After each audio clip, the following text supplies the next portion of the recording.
దేవునికి స్తోత్రం. రోజు దేవుడు మన అందరితో మాట్లాడును గాక. ఆమేన్.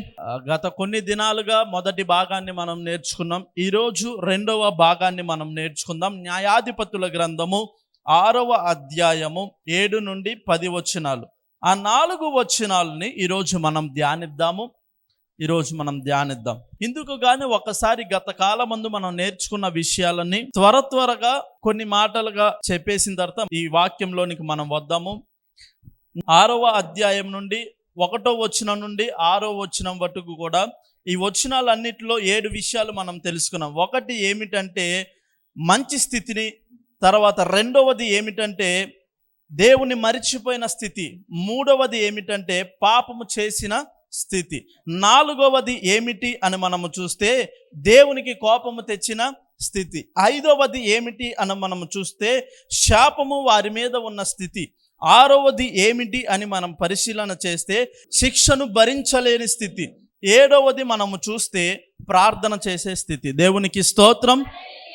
అయితే ఇలాగ మనము చెప్పుకుంటా వస్తే ఈ 7 స్థితులను మనం చూడగలిగాము. అయితే ఈ 7వ స్థితిలో వారు ఏమి చేశారంటే దేవునికి ప్రార్థన చేశారు. సహజంగా ప్రతి క్రైస్తవుడు కూడా దేవునికి ఎప్పుడు ప్రార్థన చేస్తాడు? కష్టకాలంలో, దుఃఖముగా ఉన్నప్పుడు, నష్టాల్లోనే ప్రార్థన చేస్తాడు.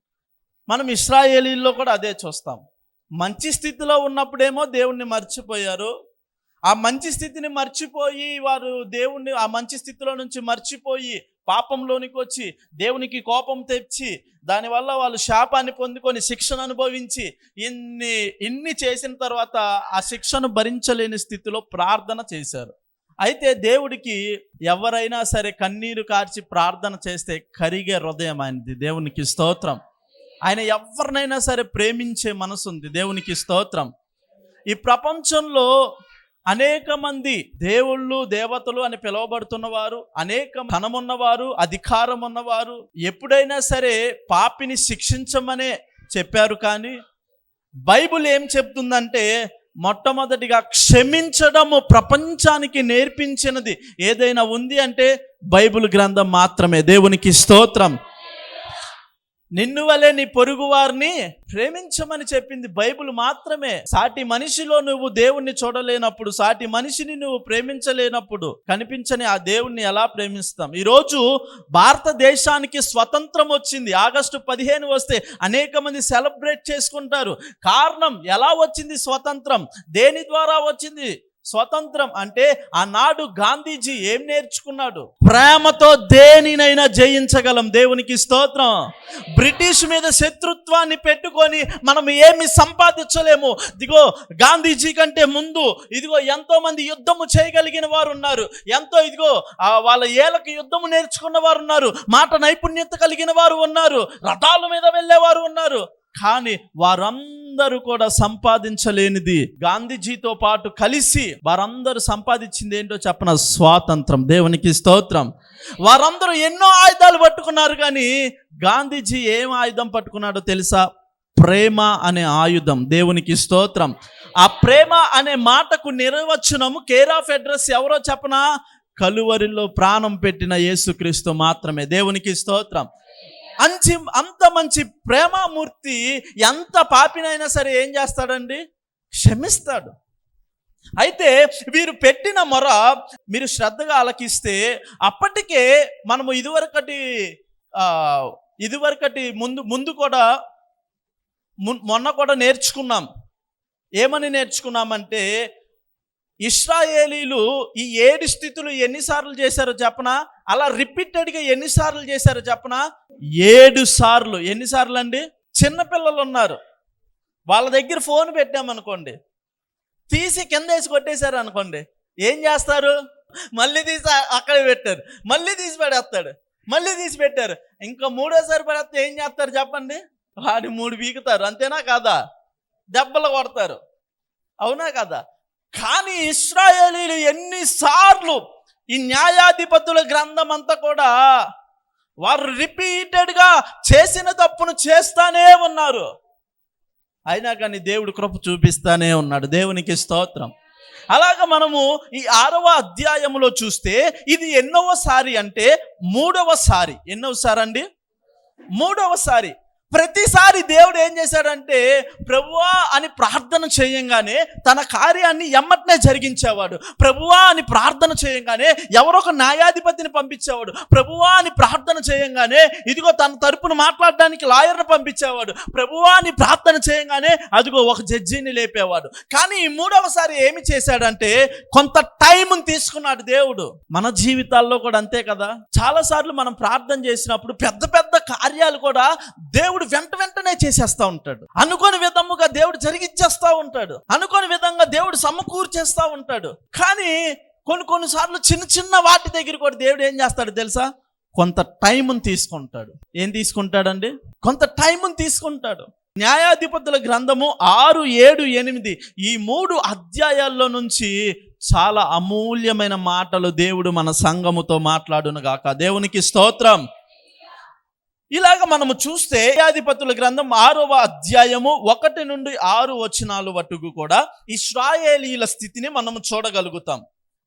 ఆ మొదటి 6 వచనాలు ఇశ్రాయేలీల స్థితిని మనం చూడగలుగుతాం. అయితే 7వ వచనం, 8వ వచనం, 9వ వచనం, 10వ వచనం ఏమి చూడగలుగుతామంటే హెచ్చరికను చూడగలుగుతాం. ఏం చూడగలుగుతామండి? ఇప్పుడు చదువుదాం. న్యాయాధిపతుల గ్రంథం 6వ అధ్యాయము 7, 8 వచనాలు. మిద్యానీయుల వలనని బాధను బట్టి ఇశ్రాయేలీయులు యెహోవాకు మొరపెట్టగా యెహోవా ఇశ్రాయేలీయుల యొద్దకు ప్రవక్తనొకని పంపెను. అతడు వారితో ఇలాగూ ప్రకటించెను. శ్రద్ధగా వినండి. ఎప్పుడు వారు ప్రార్థన చేసినా వెంటనే దేవుడు న్యాయాధిపతిని వారి కొరకు నియమించేవాడు. కానీ ఇక్కడ మనం చూస్తే ఈసారి న్యాయాధిపతిని వారి కొరకు పంపించలేదు. ఎవరిని పంపించారో తెలుసా? ప్రవక్తను పంపించాడు. దేవునికి స్తోత్రం.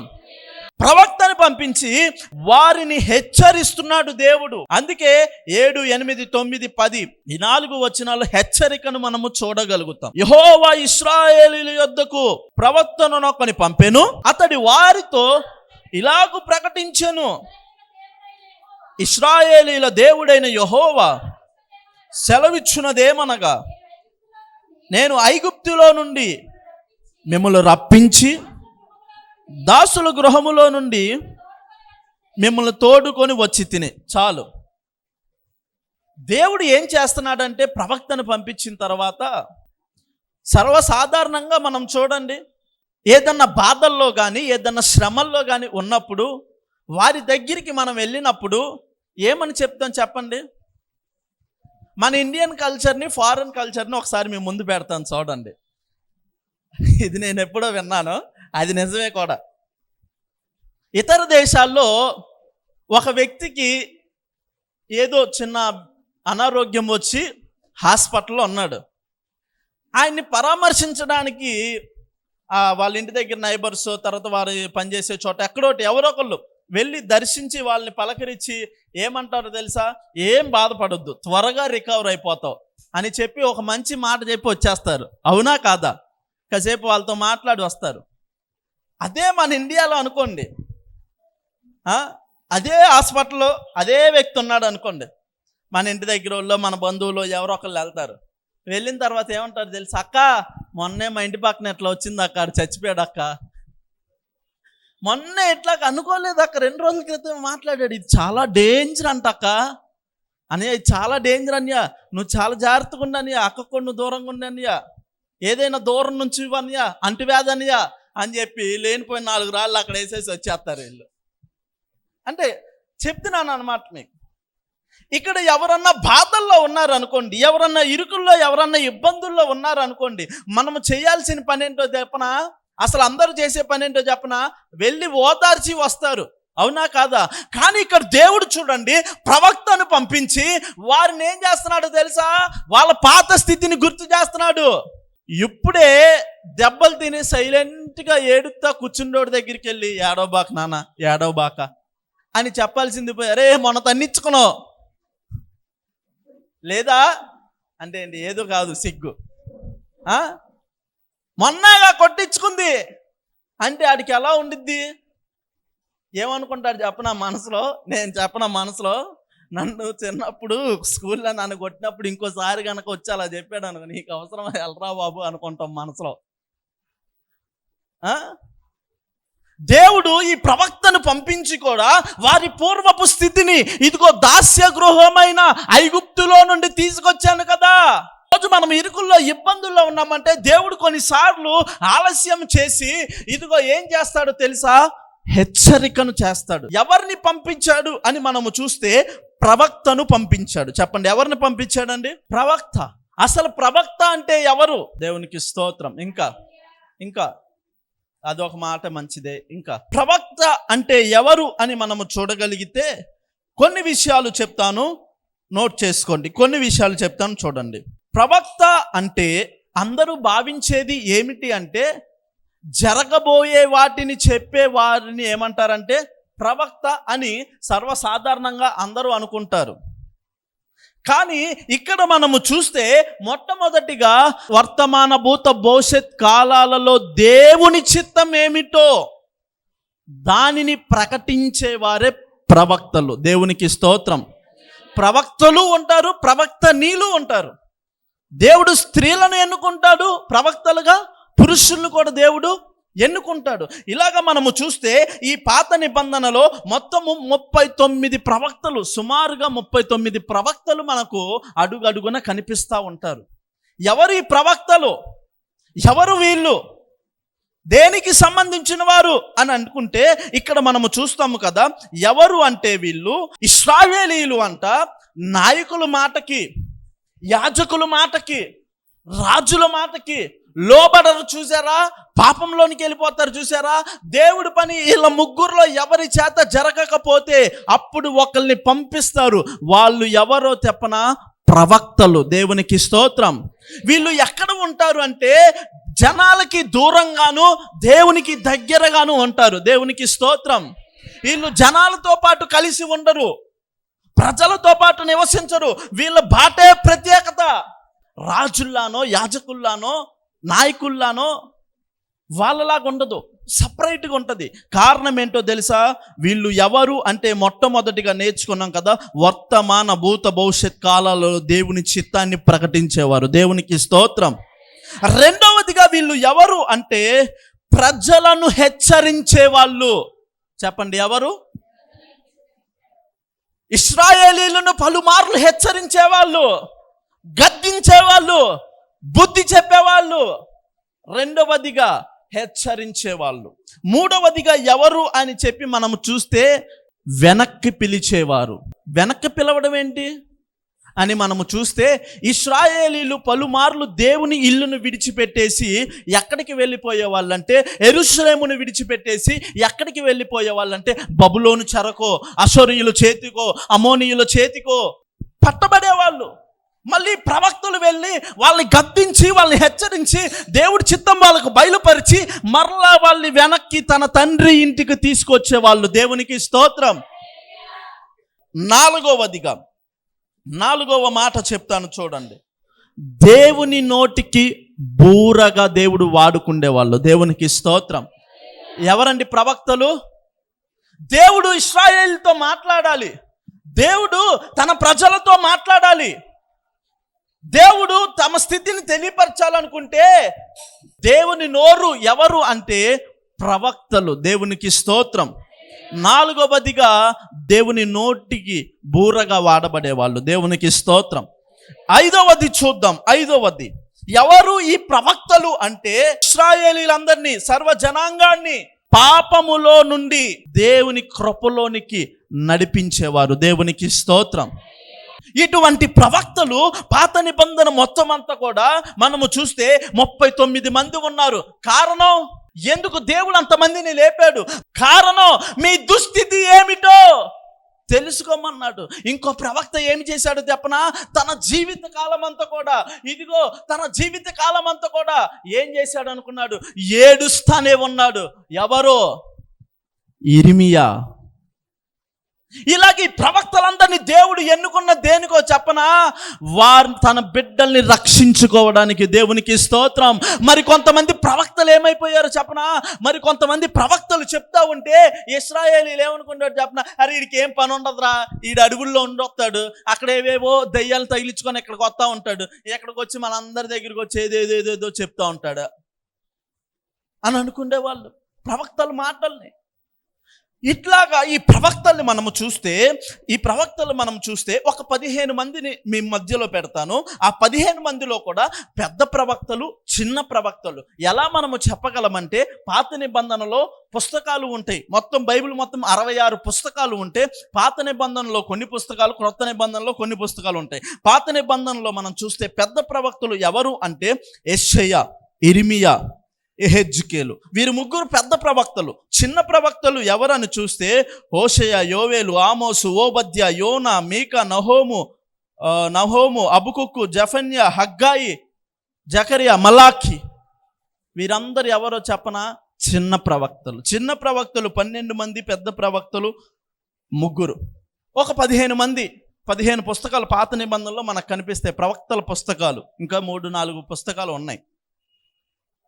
కాకపోతే వీరిని ఎందుకు నేను తీసుకున్నానంటే, ఈ 15 మంది ప్రవక్తలు కూడా ఎక్కడ ఉన్న వాళ్ళో తెలుసా, ఇశ్రాయేలీల యొక్క దుస్థితిలో ఈ కాలం 350 సంవత్సరాలకి కొద్దిగా అట్టి ఇటుగా వారి మధ్యలో ఉన్న ప్రవక్తలు వీళ్ళందరూ.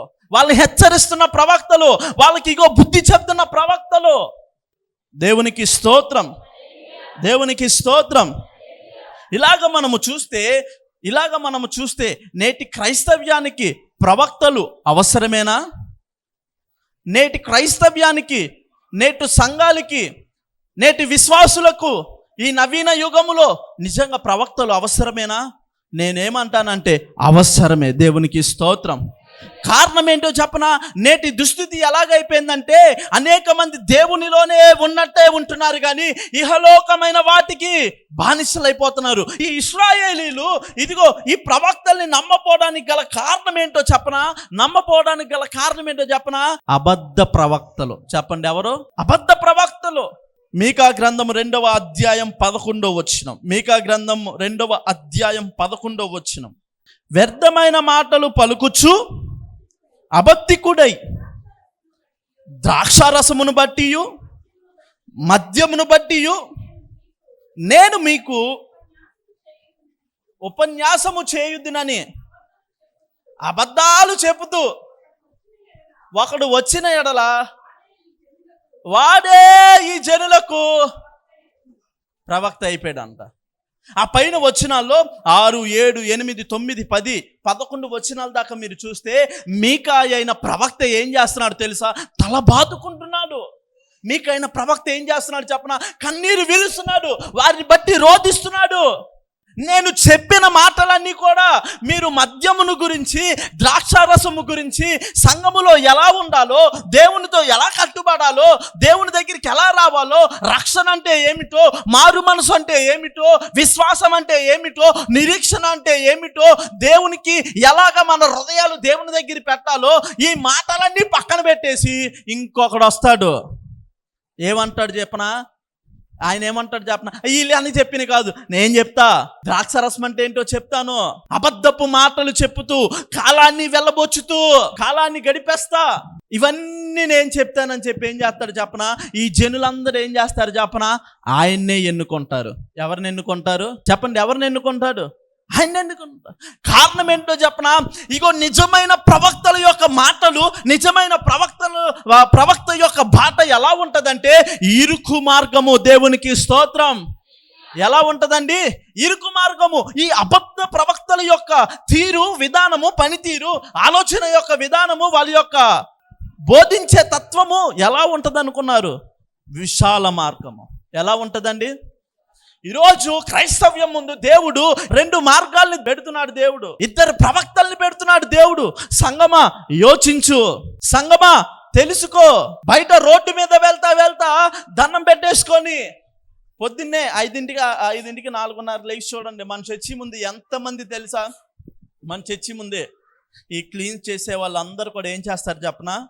చక్కగా ఆగి, ఒక ఆయన అయితే మీరు నమ్మరు, మనం బళ్ళు పెడతాం అక్కడ ఇలా అనుకొని మోకాళ్ళు వేసి 1 నిమిషం ప్రార్థన చేసుకొని వెళ్తాడు. బయట వెళ్ళేటప్పుడు మోకరించో లేదా ఇలాగ నమస్కారం పెట్టుకోనో మనసులో ఇట్లా అనుకోనో వెళ్ళిపోవడం పెద్ద కష్టమేం కాదు. దాన్ని ఆచరణలో పెట్టడమే కష్టం. ఏంటి చెప్పండి? ఆచరణలో పెట్టడమే కష్టం. ఈ అబద్ధ ప్రవక్తల యొక్క తీరు ఇంకొక చోట చూద్దాం. యెహెజ్కేలు గ్రంథం 13వ అధ్యాయము 3 నుంచి 6 వచనాలు.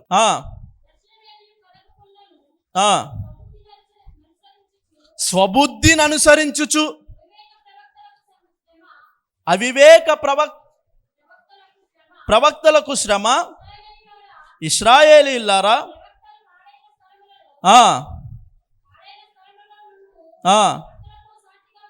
నక్కలతో సాటిగా ఉన్నారు. యెహోవా దినమున నిలుచున్నట్లు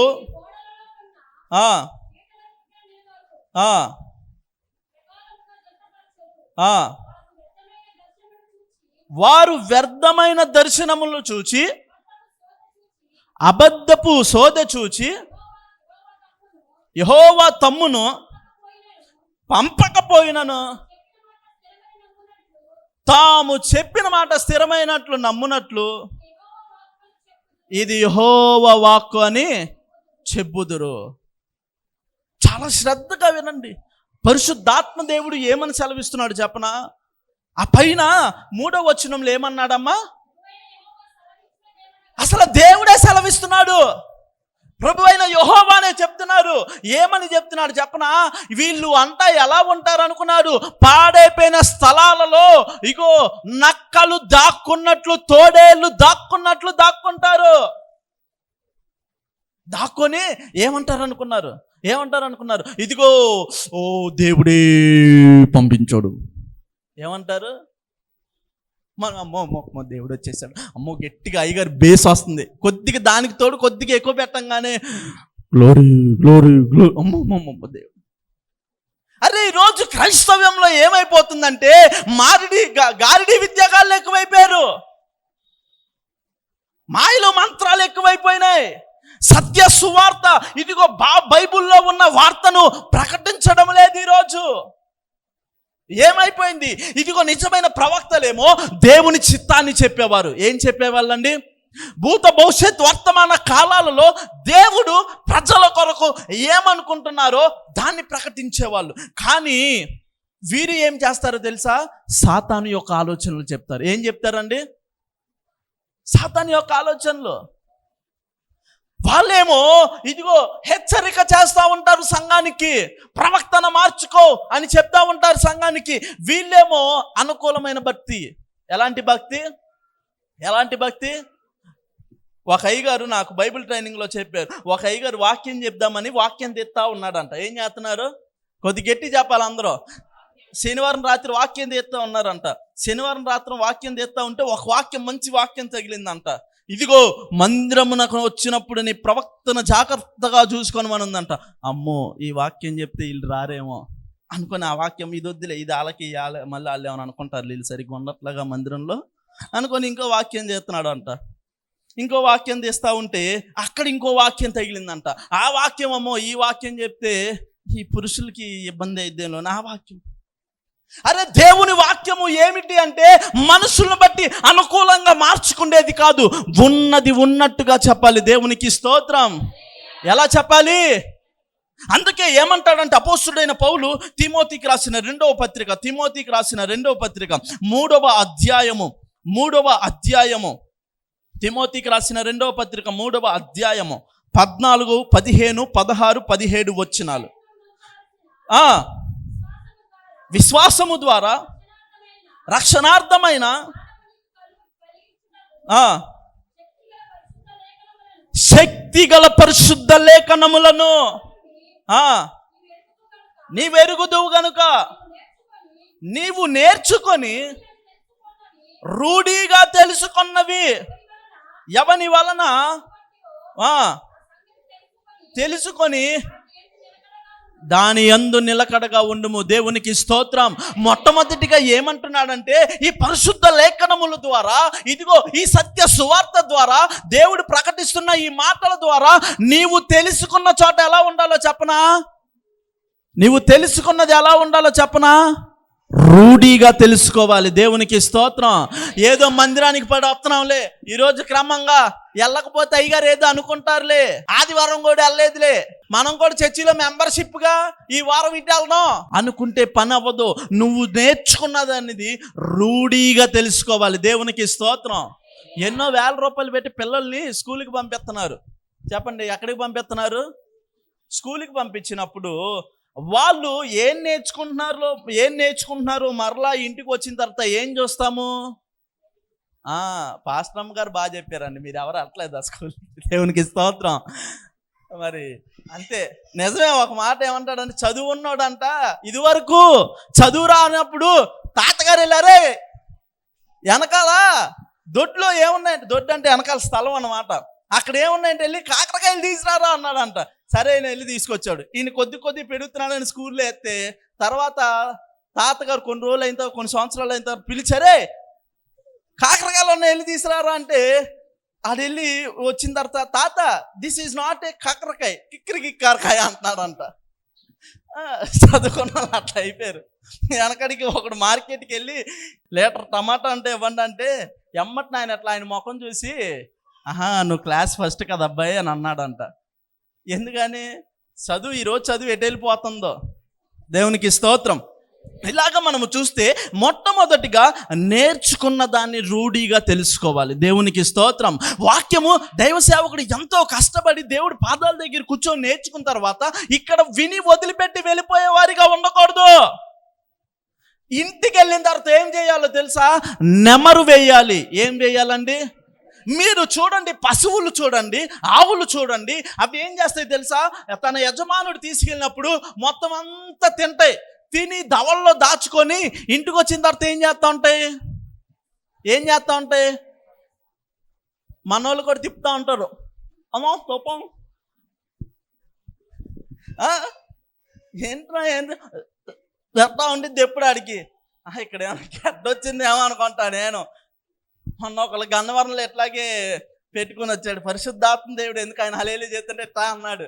ఎమ్మట టాపి నీ నోరు చూపి అయ్యా అన్న. ఎట్లా తీస్తే 3 పళ్ళు ఏందో క్రికెట్లో 3 వికెట్లు ఉన్నట్టు 3 పళ్ళు మధ్యలో ఎట్ట గీతలు ఉన్నాయి. ఎమ్మటనే ఏందని అడిగితే వాళ్ళ ఆవిడ అయ్యారు, ఆమెకి ఎంత ఆనందమో, అమ్మ మా ఆయన దొరికిపోయాడురా, వికెట్ పడిపోయిందిరా అన్నట్టు ఉంది ఆమె. ఎమ్మటే అయ్యారు పెని తింటున్నాడు అయ్యారు అని. సరేనమ్మా, ఏమన్నా ఇప్పటి నుంచి అలవాటు అంటే, చిన్నప్పటి నుంచి అలవాటు అండి, మరి నేను చేసే పనికి తినపోతే అవదా అన్నాడు. ఇది తినపోతే అవదా. ఆ ప్యాకెట్ మీద ఏముందో తెలుసా అంటే, ఐగర్ ఉండితే ఐగర్ దాని మీద ఎవరో వాళ్ళ ఆవిడ ఇంకో వికెట్ పడిందిరా అన్నట్టుంది ఆమె. ఏంటో మరి ఎమ్మటే చెప్పి ఆ ప్యాకెట్ ఏముందంటే, అయ్యా దాని మీద ఉండిద్ది అయ్యా, పళ్ళు ఇది అయిపోయినా. మరి తెలిసి కూడా ఎందుకు తింటున్నాం? నా కళ్ళ ముందే మా మందిరంలోనే సాంబశివరావు గారు చనిపోయారు. తర్వాత ఇంకోటి ఎవరంటే ఇది హార్తిపిన్ వాళ్ళ ఇది చనిపోయారు. తర్వాత ఇక్కడ ఒక అంకుల్ గారు చనిపోయారు. క్యాన్సర్ వస్తుంది దానివల్ల అని చెప్పాను. చెప్పిన తర్వాత మోకాళ్ళు వేసాడు. చాలాసేపు మోకాళ్ళ మీద ఉన్నాడు. ఎందుకో నీ జోబులో ఏదో ఉన్నట్టుంది తీ అంటే, వాళ్ళ ఆవిడ ఒక్కసారిగా అమ్మట జోబులో ఉన్నట్టు తీస్తే ప్యాకెట్ ఉంది ఆయన జోబులో. వాళ్ళ అబ్బాయికి ఇచ్చి పట్టుకోరని చిచ్చి అంటున్నాడు వాళ్ళ అబ్బాయి.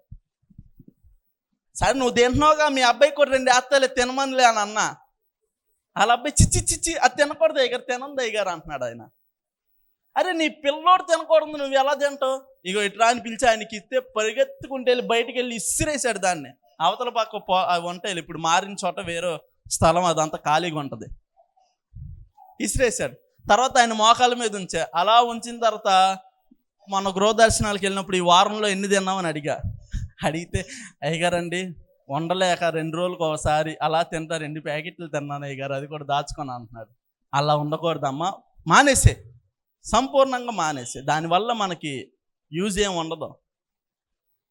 అక్కడ గన్నవరం వెళ్ళి అక్కడ మీటింగ్లు పెట్టేటప్పుడు అక్కడ తెలియదుగా చాలామంది యవనస్తులు, మీరు నమ్మరు, వాళ్ళ తల్లిదండ్రులు గృహదర్శనాలకు వెళ్ళినప్పుడు వాళ్ళ తల్లిదండ్రులు ఏడుస్తారంటే పిల్లలు పట్టుకొని, మా పిల్లోడి గురించి చెయ్యయ్యా, మా పిల్లోడి గురించి చెయ్యయ్యా. ఏమంటారు తెలుసా? అలవాట్లు, వ్యసనాలకి అలవాట్లు అయిపోయారు వాళ్ళు. ఎప్పుడు వెళ్ళినా సరే నోట్లో, ఎప్పుడు వెళ్ళినా అరే దేవుడు మంచిగా ఉంచాడు కదండి. దేవునికి స్తోత్రం. వీళ్ళు నేర్చుకున్న దాని యందు ఎలా ఉండాలంటే నేర్చుకున్న దాన్ని నెమరు వేసుకోవాలి. దేవునికి స్తోత్రం. ఆడు కైని వేసుకోగానే తినేయచ్చు కదా, వేసుకోగానే తినేయచ్చు కదా అని అంటే వాడు అంటాడు, దాన్ని కొద్దిగా తీసి నోట్లో పెట్టి నములుతా తింటా ఉంటే ఆ కిక్కే వేరంట. అందులో ఉన్న రసం అంతా వస్తుందంట బయటికి. ఏం వస్తుందంట చెప్పండి, ఏం వస్తుంది?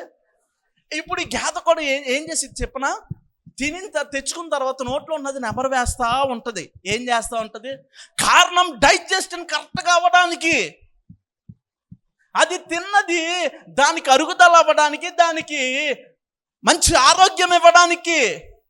ఇక్కడ చెప్పిన వాక్యాన్ని ఇక్కడే మెట్లు వదులుతుండగానే ఒక్కొక్క మెట్టుకు ఒక్కొక్క మాట, ఒక్కొక్క మెట్టుకు ఒక్కొక్క మాట వదులుకుంటే కిందకి వెళ్ళగానే ఎవడొస్తాడు? పక్క నుంచి ఆడొచ్చేస్తాడు. ఇక్కడేమో బాగా దేవుడు మాటలు చెప్పు, నువ్వు మెట్లు దిగే లోపల ఒక్కొక్కటి వదులుకుంటే కిందకి వెళ్ళే లోపల ఆడు రెడీగా ఉంటాడు. I am here, don't fear అంటాడు. కింద ఆడొచ్చేస్తాడు. ఇక్కడ చెప్పిన దాన్ని మన గృహంలో ఏం చేయాలో చెప్పనా? ఇదివరకు మా చిన్నప్పుడు మా తల్లిదండ్రులు ఏం నేర్పించేవాళ్ళో చెప్పనా? అయ్యగారు ఏ అంశం చెప్తే ఆ అంశం ఇంటికి వచ్చిన తర్వాత, ప్రభువా ఈరోజు నువ్వు ఇదిగో ప్రవక్త గురించి మాట్లాడు, నిజంగా మా దగ్గరికి నిజమైన ప్రవక్త, ఇదిగో మా సేవకులు ఉన్నారు, ఇదిగో వారిని బట్టి నీకు స్తోత్రములు అని చెప్పి అక్కడ ఏది చెప్తే అది, అక్కడ మారు మనసు గురించి చెప్తే మారు మనసు గురించి, అక్కడ బాప్తిస్మం గురించి చెప్తే బాప్తిస్మం గురించి, అక్కడ పాప క్షమాపణ గురించి చెప్తే పాప క్షమాపణ గురించి. ఇంటికి వచ్చిన తర్వాత ఏముండేదో చెప్పనా? ప్రార్థన ఉండేది. దేవుని మందిరములో ఏదైతే ఉందో, ఇక్కడ నీవు దేన్నైతే వెలిగించుకుంటున్నావో, ఏ దీపమును ఇక్కడ నీవు వెలిగిస్తున్నావో ఆ దీపము నీ గృహములో వెలిగించబడాలా. ఎక్కడ వెలిగించబడాలా? ఇక్కడ వెలిగించిన దీపాన్ని ఆర్పివేసుకోకూడదు, ఇక్కడ వెలిగించిన సువార్తని ఆపివేసుకోకూడదు. ఇక్కడ పరిశుద్ధాత్మ దేవుడు నిన్ను మండించేటప్పుడు దాన్ని నీవు నీ గృహంలో మండించాలా. దేవునికి స్తోత్రం. కొన్ని గృహాల్లోనికి వెళ్ళేటప్పుడు శోధనలు, ఇరుకులు, ఇబ్బందులు, ఇదిగో అనారోగ్యాలు ఉండడానికి గల కారణం ఏమిటి? మనశ్శాంతి ఉండకపోవడానికి గల కారణం ఏమిటి? దేవునిలో ఎదగపోవడానికి గల కారణం ఏమిటి? అడ్డులు ఆటంకాలు ఉండడానికి గల కారణం ఏమిటి? నీ ఇంటిలో ఏమి ఉంది? దేవుని వాక్యం చెప్తుంది కదా, ఇదిగో ఇక్కడ నుండి పరిశుద్ధాత్మ దేవుని నీ ఇంటికి తీసుకొని వెళ్ళుదువు గాక, ఇక్కడ వెలిగింపబడిన దీపముని ఇంటికి తీసుకొని వెళ్దువు గాక. ఆమేన్. దాని యందు ఏముండాలంటే, తీసుకెళ్ళిన తర్వాత ఏం చేయాలంటే, తీసుకెళ్ళి ఇంట్లో పెట్టుకోవడం కాదు, దాని యందు నిలిచి నిలకడగా ఉండాలి. ఏం చేయాలి? నిలకడగా ఉండాలి. ఆ వెలిగించిన దాన్ని ఆరిపోకుండా దాన్ని కాపాడుకోవాలి. ఈ భక్తి యందు నిలకడగా ఉండాలి. ఈ భక్తి యందు ఎలా ఉండాలి? నిలకడగా ఉండాలి. ఆ నిలకడగా ఉన్నప్పుడు తర్వాత ఏమంటాడంటే, కింద వచనాల్లో చూడండి, 3వ అధ్యాయం 16వ వచనం. దైవజనుడు సన్నద్ధుడై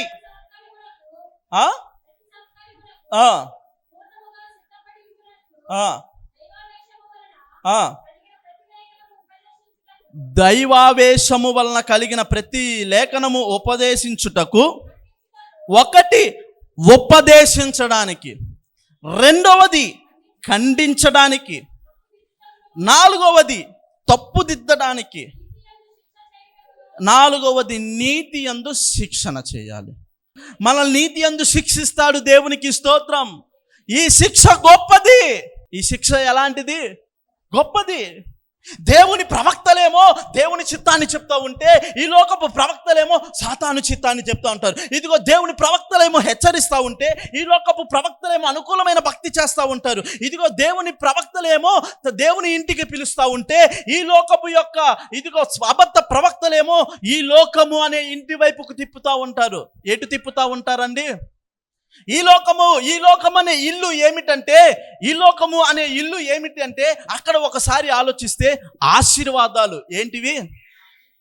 సైకిల్ వేసుకొని రండి, కారు వేసుకొని, వీల్ చైర్లో రండి, పరిగెత్తుకొని వెళ్ళండి. అరే నిజమైన ప్రవక్తలు ఏం చెప్తా ఉంటారంటే, నీవు పాప క్షమాపణ పొంది దేవుడి దగ్గరికి రా. వీళ్ళేమో పాపమును గురించి, శాపమును గురించి, దేవుడు ఉగ్రతను గురించి, వారు చేయాల్సిన సత్క్రియలను గురించి, వారు ప్రవక్తించాల్సిన ప్రవక్తను గురించి ప్రవక్తలు చెబుతా ఉంటే, ఇదిగో అబద్ధ ప్రవక్తలేమో అనుకూలమైనవి ఏం చెప్తారండి? అనుకూలమైనవి. ఇదిగో ప్రవక్తలు, దేవుని ప్రవక్తలు 4వ మాట ఏమిటంటే దేవుని నోరుగా వాడబడతారు. దేవునికి స్తోత్రం. అబద్ధ ప్రవక్తలేమో స్వనీతి మాటలు. ఈరోజు క్రైస్తవ్యం ఎలా అయిపోయిందంటే, నువ్వు ఎన్ని చేసినా దేవుడు, చెప్పండి, నువ్వెన్ని చేసినా దేవుడు క్షమిస్తాడు. నీతిమంతుడు పలుమార్లు పడిపోయినా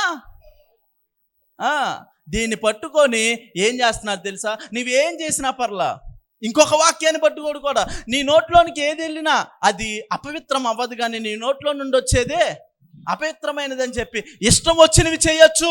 మద్యమందును, ద్రాక్ష రసమునందును అబద్ధ బోధకులు వచ్చేసినాయి. అబద్ధ బోధకులు లేచిపోయారు.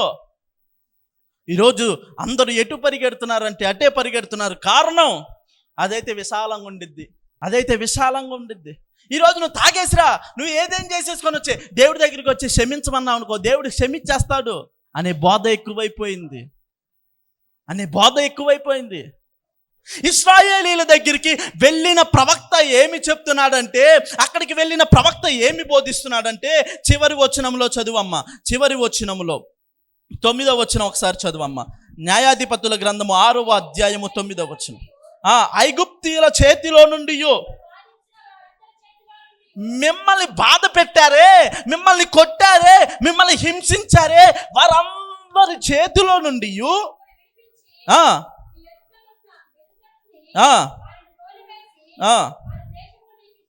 వారి దేశాన్ని మీకు ఇచ్చి తిని, మీ దేవుడైన యెహోవాను నేనే, మీరు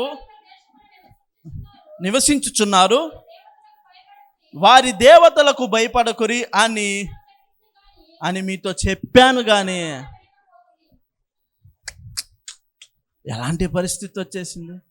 పలుమార్లు దేవుడు ప్రవక్తల ద్వారా చెప్పినా కానీ మీరు ఈ స్థితికి ఉండడానికి గల కారణం ఏంటో తెలుసా? మీరు నా మాట అనలా, అందుకే ఎట్లా అయిపోయారు. ఇప్పుడు ఇశ్రాయేలీలు శ్రమల్లో ఉన్నారు. అలాంటి వాళ్ళ దగ్గరికి వెళ్ళి అలాంటి బోధ చేయాలి. అమ్మా బాధపడద్దు, దేవుడు క్షమిస్తాడు అని చెప్పాలి. కానీ ఇక్కడ ఏమంటున్నాడు తెలుసా? మీరు అనలేదు కాబట్టి ఈ స్థితి వచ్చింది.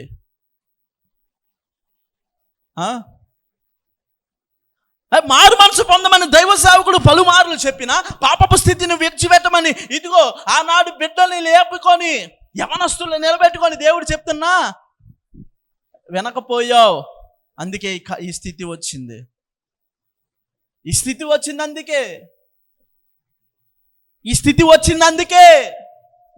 స్థితి రావడానికి గల కారణం ఏంటంటే అదే. వెనకడికి ఒక ఆయన మొన్న చెప్పాడు కదా, ఏమిటంటే పేరు ఇక్కడే మన విజయవాడలోనే. ఆయన వేరే చోట ఉంటాడు. ఆయనకి ఒక 10 సంవత్సరాల క్రితం బ్రాస్లెట్ దొరికిందంట. ఏం దొరికిందండి? బ్రాస్లెట్ దొరికితే బాగా బంగారపుదంట. 10 సంవత్సరాలు అయిన తర్వాత ఈరోజు ఎంత ఉంటుంది దాని రేటు? నెంబర్ 1 గోల్డ్ 24 క్యారెట్స్ కేడిఎం ఆ ముద్ర వేసి ఉంది అక్కడ. దాన్ని ఈరోజు ఏం చేశాడు తెలుసా?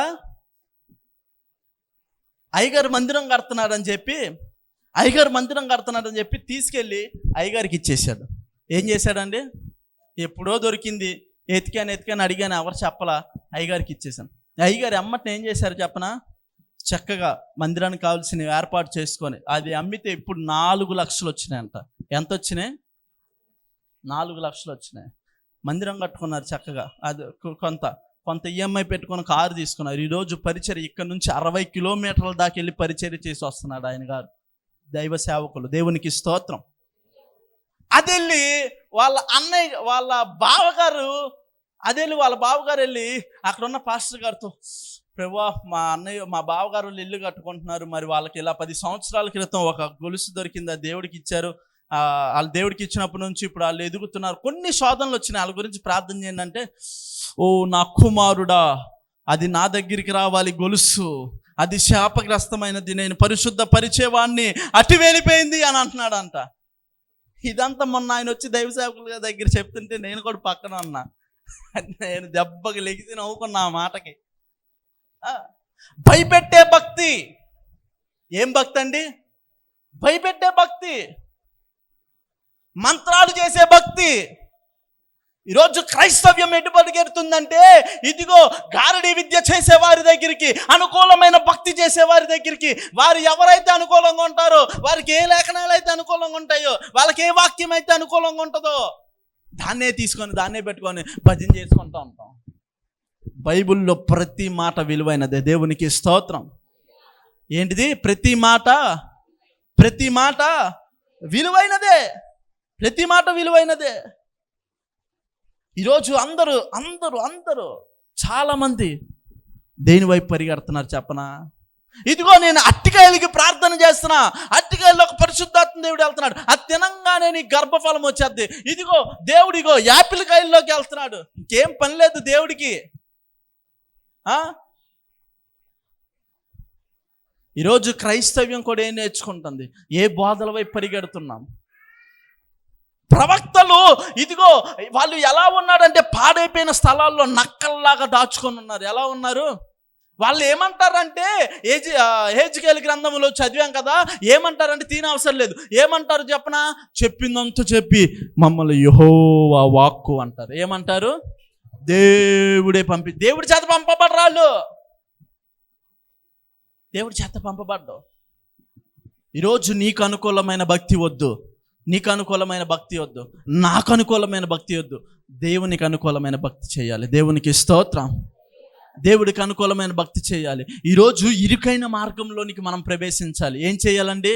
ఈరోజు ఇరుకైన మార్గంలోనికి, అందరు విశాలంగా ఉండే మార్గంలోనికి ప్రవేశిస్తున్నారు. విశాలము అనగా ఏమిటంటే, ఇదిగో ఇప్పుడు మనం నేర్చుకున్నాం కదా, ఇదిగో ఇశ్రాయేలీల దగ్గరికి దేవుడు ఎవరిని పంపించాడంటే, కఠినమైన ప్రవక్తను పంపించాడు. కారణం ఏంటో తెలుసా? వారి స్థితికి కారణం ఏంటంటే మాట వినకపోవటం. ఏంటి చెప్పండి? అందుకే బైబిల్లో ఏమనుందంటే, ఆజ్ఞ అతిక్రమమే పాపం. ఈరోజు దేవుడి మాటను నువ్వు ధిక్కరిస్తున్నావా? ఇశ్రాయేలీలతో దేవుడు మాట్లాడాడు. ఏమని మాట్లాడారు? మీరు నా మాట వినలేదు. ఈరోజు దేవుడు ఇక్కడ చెప్తున్నాడు, ఎవరు రక్షణ మారు మనసు బాప్తిస్మం పొందలేదు, ఒకవేళ ఎవరు ఇదిగో దుర్బోధల వైపు తిరుగుతున్నారు, ఎవరు ఇదిగో అక్కడ అద్భుతాలంటే అక్కడ పరిగెడుతున్నారు, ఇక్కడ ఇదంటే ఇక్కడ పరిగెడుతున్నారు, వెనకడికి మొన్నే గన్నవరంలో ఒక ఆమె చెప్పింది, అక్కడికి వెళ్ళి మట్టి తెచ్చుకుందంట. ఎక్కడికి వెళ్ళి? ఎవరో చెప్పారు. వెళ్ళామమ్మా? వెళ్ళలేదు. స్తోత్రం.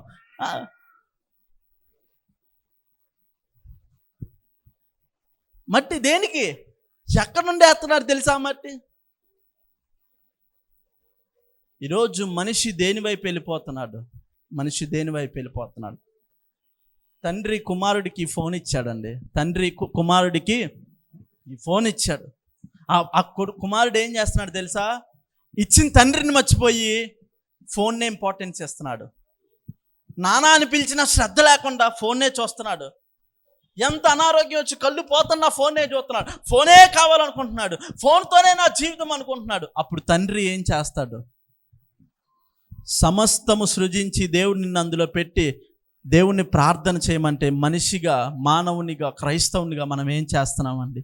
ఇన్నాళ్ళు తెలియని భక్తిలో ఉన్నామేమో. ఒకప్పుడు మేము ఆ స్థితిలో నుండి వచ్చిన వాళ్ళమే. ఒకప్పుడు మేము కూడా ఇదిగో ఆ స్థితిలో నుండి వచ్చిన వారమే. ఇదిగో మేము ఒకప్పుడు అటు దేవుడు అంటే అటు పరిగెత్తే వాళ్ళం, ఇటు దేవుడు అంటే ఇటు పరిగెత్తే వాళ్ళం, తిరుగుడు భక్తి చేసేవాళ్ళం. ఇదిగో అక్కడ ఏదో జరిగిపోతుందంటే అక్కడికి వెళ్ళిపోయి వేషాలు వేసేవాళ్ళం. కానీ దేవుడు అంటే అది కాదండి. దేవుడు నిన్ను నిలకడగా నిలబెడతాడు. దేవునికి స్తోత్రం. నీ దగ్గరికి వస్తున్న ప్రవక్త అనగా నీ చేస్తున్న దైవ సేవకుడు, నీ ఇంటికి వచ్చుచున్న దైవ సేవకుడు మంచివాడా కాదా? మంచి ఆలోచనలు కలిగి ఉన్నాడా లేదా? నీవు వచ్చి వెళ్తున్న మందిరములో ఇదిగో దేవుని అభిషేకము దిగబడుతుందా లేదా? దేవుని వెలుగు ఇక్కడ వెలుగుతుందా లేదా? ఆయన సువార్త ఇక్కడ వెళుతుందా లేదా? ఈ రోజుల్లో సత్య సువార్తను ప్రకటించడం కరువైపోయింది. ఇటువంటి దినాల్లో దేవుడు మనల్ని అందరిని లేపినట్లు అందరూ ప్రార్థన చేద్దాం. మన అవిధేయతలు దేవుడి దగ్గర ఒప్పుకుందాం.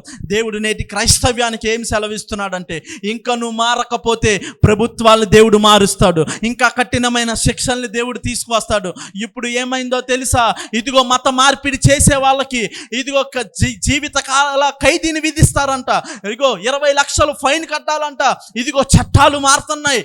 ఇదిగో నువ్వు మేలుకొని, ఇదిగో నువ్వు ప్రార్థన చేయని విశ్వాసిలాగా ఉంటే, కానీ శ్రమల్లో కూడా దేవుడు ఉండాలంటే ప్రార్థన చేయి, కన్నీరు కార్చి దేవుడి దగ్గర విడువ. ఈ వయ్యం మినిస్ట్రీలో సత్యమైన సువార్తను ప్రకటించు ప్రభువా, నీకు అనుకూలమైన సువార్తని ప్రకటించు ప్రభువా. ఆ ప్రవక్తలు ప్రభువా ఇశ్రాయేలీయులకు అయ్యా ఇదిగో హెచ్చరింకిచ్చినట్టు ప్రభువా, ఈనాడు ఈ సంఘానికి నువ్వు హెచ్చరికిస్తున్నావేమో ప్రభువా. నన్ను హెచ్చరిస్తున్నావు ప్రభువా, నన్ను హెచ్చరిస్తున్నావయ్యా. నాతో నువ్వు మాట్లాడేవయ్యా. నాకు అనుకూలమైన భక్తి నేను చేయకూడదయ్యా, నాకు అనుకూలమైనది నేను చేయకూడదయ్యా. అయ్యా మనుషులకు అనుకూలమైనది నేను చేయకూడదు ప్రభువా, నీకు అనుకూలమైనది నేను చేయాలి ప్రభు, నీకు అనుకూలమైనది నేను చేయాలి ప్రభు. అయ్యా నరుడు మెచ్చలేనిది నారాయణుడు మెచ్చును అని చెప్పి నీ వాక్యము అయ్యా ఇదిగో నాయన మాట సెలవిస్తుంది కదా ప్రభు. మనుషులు యోగ్యముగా ఎంచని దానిని దేవుడు ఘనమైనదిగా మారుస్తాడని చెప్తున్నావు కదా ప్రభు. ఈరోజు మేము ఘనమైన వారిగా లేకపోవచ్చు, అనేక ఇరుకులు ఇబ్బందుల్లో మేము ఉన్నాం. ఫైనాన్షియల్గా కృంగిపోతున్నాం ప్రభు, ఆరోగ్యపరంగా కృంగిపోతున్నాం ప్రభు. అయ్యా ఇదిగో ఎక్కడ మేము దేని వల్ల ఆటంకం పొందుతున్నామో మీరే తెలియపరచండి ప్రభు. ఈ రాత్రి మీరు మాట్లాడినందుకు స్తోత్రములు ప్రభు. అయ్యా ఎవరికి వారు అమ్మ కొద్దిగా నోరు తెరుద్దాం దేవుని సన్నిధిలో. నిజంగా మనం ఉన్న ఇరుకు ఎక్కడో మనం దేవునికి వ్యతిరేకమైన చేశామమ్మా, నిజంగా ఎక్కడో చేశామమ్మా. అయ్యా నేను ఎక్కడో తప్పు చేశాను ప్రభు, అయ్యా నేను ఎక్కడో తప్పు చేశానయ్యా, నేను ఎక్కడో తప్పు చేశానయ్యా. ప్రార్థన చేద్దాం, అందరు ప్రార్థన.